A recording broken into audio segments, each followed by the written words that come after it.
मतदान प्रक्रिया को सुरक्षित बनाने के लिए ईवीएम को अपनाने का फैसला किया गया था।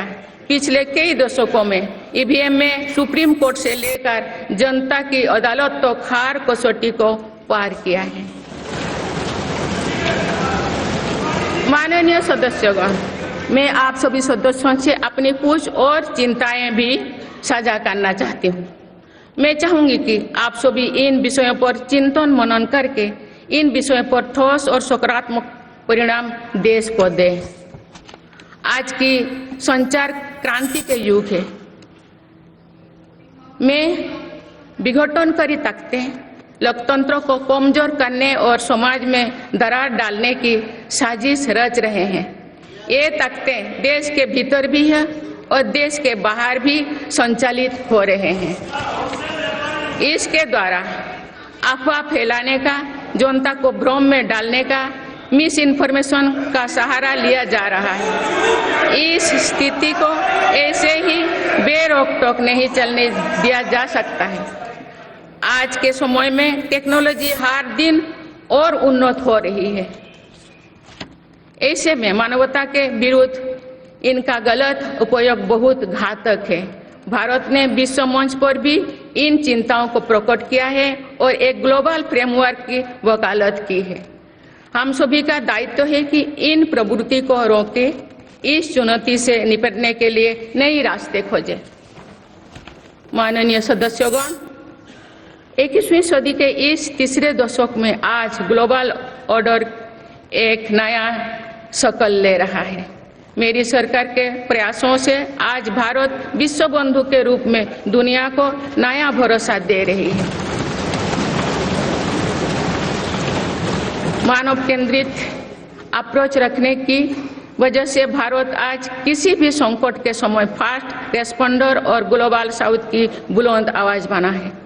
कोरोना का महासंकट हो, भूकंप जैसी कोई त्रासदी हो या फिर युद्धों की स्थितियां, भारत भावना मानवता को बचाने में आगे रहा है। भारत को देखने का विश्व का नजरिया कैसे बदला है, ये इटाली में हुई G7 समिट में भी हम सभी ने अनुभव किया है। भारत ने अपनी G20 अध्यक्षता के दौरान भी विश्व को अनेक मुद्दों पर एकजुट किया है। भारत की अध्यक्षता के दौरान ही अफ्रीकन यूनियन को G20 का स्थायी सदस्य बनाया गया है। इससे अफ्रीका महाद्वीप के साथ साथ पूरे ग्लोबल साउथ का भरोसा मजबूत हुआ है। नेबरहुड फास्ट पॉलिसी में चलते हुए भारत ने पड़ोसी देशों के साथ अपने रिश्तों को मजबूत किया है। 7 पड़ोसी देशों के नेताओं का 9 जून को केंद्रीय मंत्रिपरिषद के शपथ ग्रहण समारोह में भाग लेना मेरी सरकार की इस प्राथमिकता दर्शाते हैं। भारत सबका साथ सबका विकास की भावना के साथ इंडो पैसिफिक क्षेत्रों के देश के साथ भी सहयोग बढ़ा रही है। पूर्वी एशिया हो या फिर मिडिल ईस्ट और यूरोप, मेरी सरकार कनेक्टिविटी पर बहुल बल दे रही है। भारत के विजन ने ही India Middle East Europe economic corridor को आकार देना शुरू किया है। ये कॉरिडोर 21वीं सदी के सबसे बड़ी गेम चेंजर में एक सिद्ध होगा। माननीय सदस्यगण, आने वाला कुछ महीने में भारत एक गणतंत्र के रूप में 75वें वर्ष पूरी करने जा रहे हैं। भारत का संविधान बीते दशकों में हर चुनौती, हर कसौटी पर खरा उतरा है।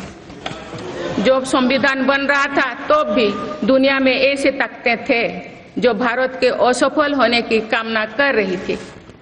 देश में संविधान लागू होने के बाद भी संविधान पर अनेक बार हमले हुए हैं। आज 27 जून है। 25 जून 1975 को लागू हुआ आपातकाल संविधान पर सीधे हमले का सबसे बड़ा और काला अध्याय था।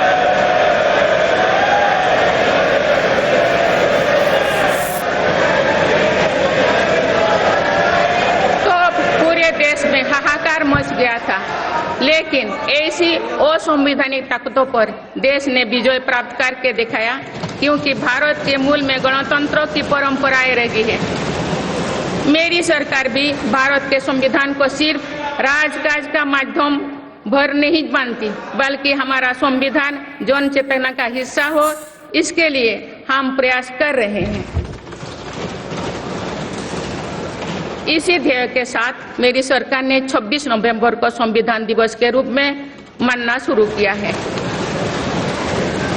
अब भारत के उस भूभाग हमारे जम्मू कश्मीर में भी संविधान पूरी तरह लागू हो गया है, जहां आर्टिकल 370 की वजह से स्थितियां कुछ और थी।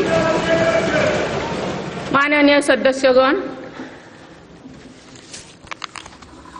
राष्ट्र की उपलब्धियों के निर्धारण इस बात से होता है कि हम अपने दायित्वों का निर्वहन कितनी निष्ठा से कर रहे हैं।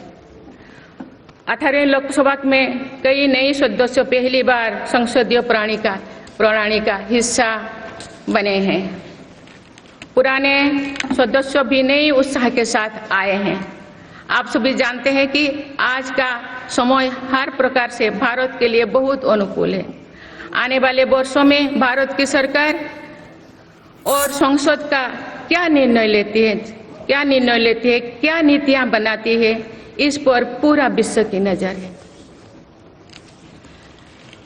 इस अनुकूल समय का अधिक से अधिक लाभ देश को मिले, ये दायित्व सरकार के साथ साथ संसद के हर सदस्यों का भी होना चाहिए।